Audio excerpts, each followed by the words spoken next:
Hi friends माने तो चलतु देखा आज कौन नहीं आसी। तो आज रेसिपी हूँ आमर रोही दही झोल।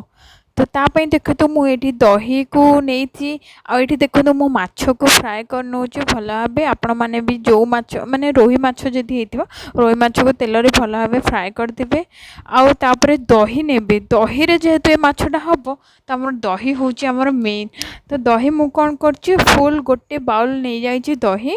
फुल मतलब चामच रे बड़ चामच रे कह गले 5 ରୁ 6 चामच नहीं जाइए फुल दही ताको भल भाव फेंटी आउ आमर सोरिष बटा आथरे टिके देइछि सोरिष आउ आमर गोटा धनिया आउ किछि सुकिला लंका आउ अदा रसुण से बटाटा को मु देइछि आथरे 2-3 चामच बटा देइछि। आपण माने चाहिले माछ को देखिकी क्वांटिटी बढ़ेइबा कमे पारिबे।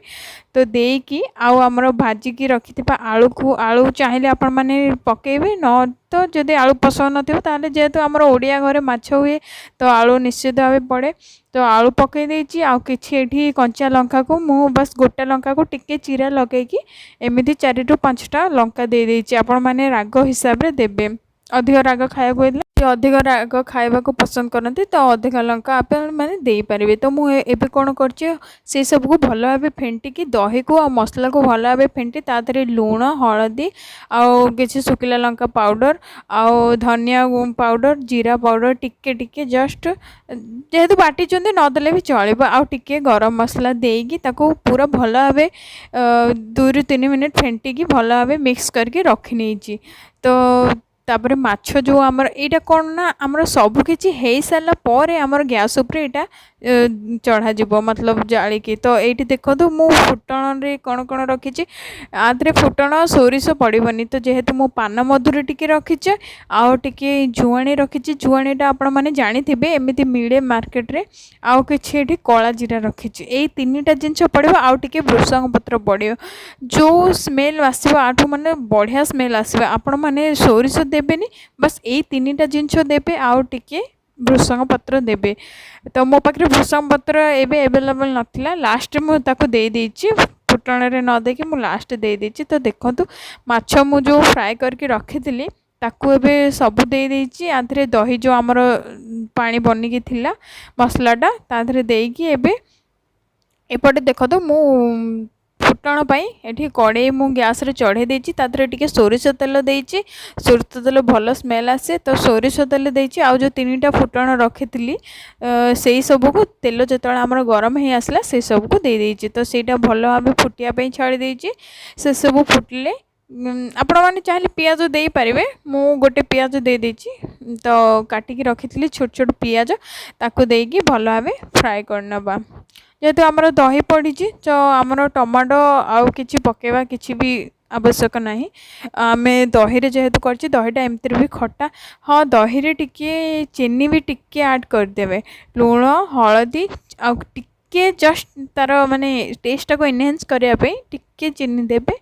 आउ एठी मु देखंतु कोन दोछि ना एठी हमर काश्मीरी लाल लंका पाउडर दोछि एटा देले बहुत बढ़िया कलर आसे बहुत ही बढ़िया कलर मतलब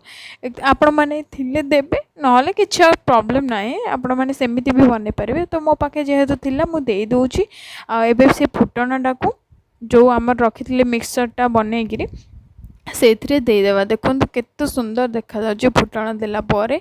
एबे कौन करबा फुटण दे सारा पर सब सरीगला आमर काम तापर एबे आमे कौन करबा गैस ऑन करके एबे गैस रे सेटा को चढ़ेवा फुटिया पई छाड़ीबा